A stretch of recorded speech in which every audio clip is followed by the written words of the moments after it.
I'd like to invite Phil Eaton and Stephanie DeHaven on up, our chair and vice chair of our pastoral nominating committee.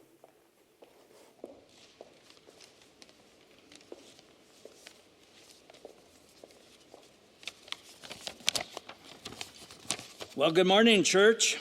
Good morning, Bill. As I said earlier, I've been dying to say that for a long time to imitate Chris. So anyway, good morning, church. Stephanie and I are delighted to give you the first report to the congregation from the pastor nominating committee. We were commissioned on April 6th by the congregation in this sanctuary, of course. And we've been hard at work ever since. You need to be aware of that. A lot going on. There's a lot to do and a lot that's going on. Before I get into any details, though, our work is looking forward, obviously, because that's our task, is to find a new pastor. But we're looking forward, but we are also looking backward. We're also looking at the great work that Pastor Joint has done for our church and for each of us in our lives. And so as we begin to find a successor for him, we also celebrate him and celebrate the great life he has brought to this church. And not incidentally, we also celebrate Julia, his wonderful wife, who has given herself in so many ways to this church and to so many of us. So let me tell you a few things that have been happening for the pastor nominating committee. First, I want you to know we're lifting it all up in prayer consistently and believing that we need God's help in this process, in this journey. And we need your prayer as well. So remember us as in this time that we're launching this whole process. I've been asked along the way, how big a pool are you expecting to attract in terms of candidates? And I want you to know we are casting a net wide all across the country. We believe our profile of our church is very positive. We believe that we are seen as healthy, financially stable.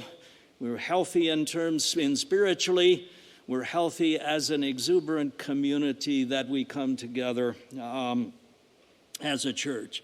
I've been asked a number of times also whether our eco-denomination, because it's so small, will limit our pool and will limit our attraction. And I don't think so. The committee doesn't think so. We really believe there are a lot of pastors out there who are interested in moving over and joining us in that process we have already made.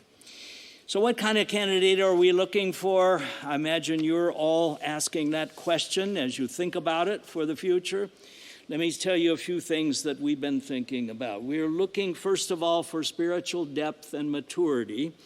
We need a pastor who loves Jesus, is the way I like to say it. We want to be animated by our leadership, by the love and joy of Jesus Christ. Both for our own lives, as we live out our lives as a church, but as well as we share that joy and that love out into a turbulent world. We need a candidate steeped in Holy Scriptures, someone who loves the study and the teaching and the preaching of the gospel, anchoring our church in that way, from that center with the sacred story by which we live.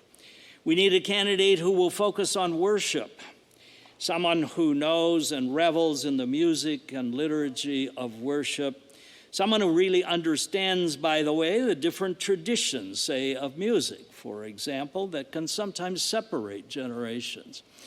So we need somebody who can understand those various traditions and prize them and revel in them.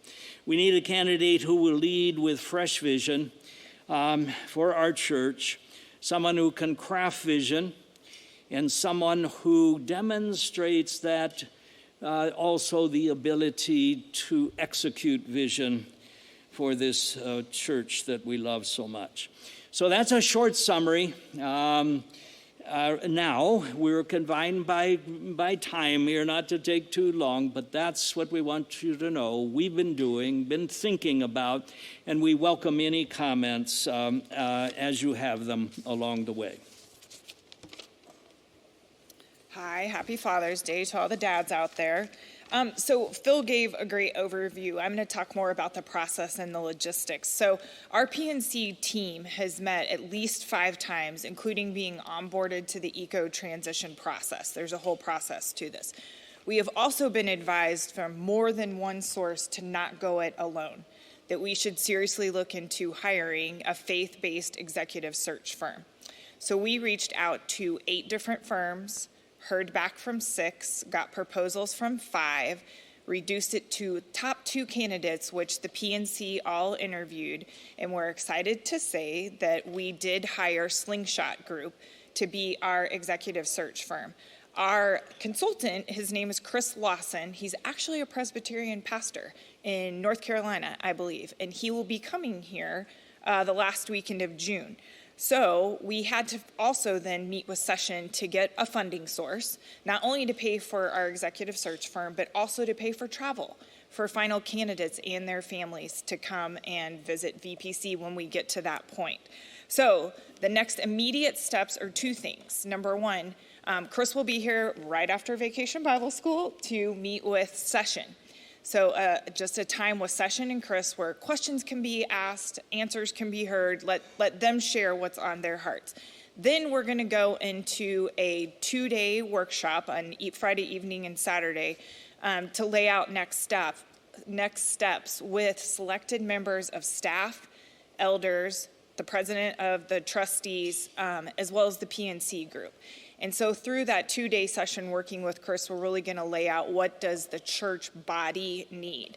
Then we all typically go away for the month of July, but in the August-September timeframe, Chris is going to come back and he wants to hear from all of you. There will be focus groups, there'll be times you can go share what's on your heart, what you're looking for in a next senior pastor. So the last thing is that we've been asked many times, what's the communication process? When are you guys going to start communicating? And we will be doing that. We're going to lay out a communications plan where we'll be communicating both with the session and with the congregation at a regular cadence. So just hang with us. It's coming. So anything else, Phil? I don't think so. I just to echo that last line, we've got a great commitment that we're going to communicate regularly to the congregation. And two purposes for that, of course, is to communicate what we've been doing.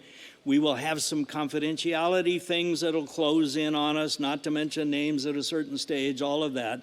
But nevertheless, we want to communicate very openly, and we also want to hear from you. So we've got a dynamite kit committee put together. Each of them will be eager to hear from you if you've got comments. So that's the report, our first report for this committee, and we're hard at work, and we're looking forward to the future. So that's good.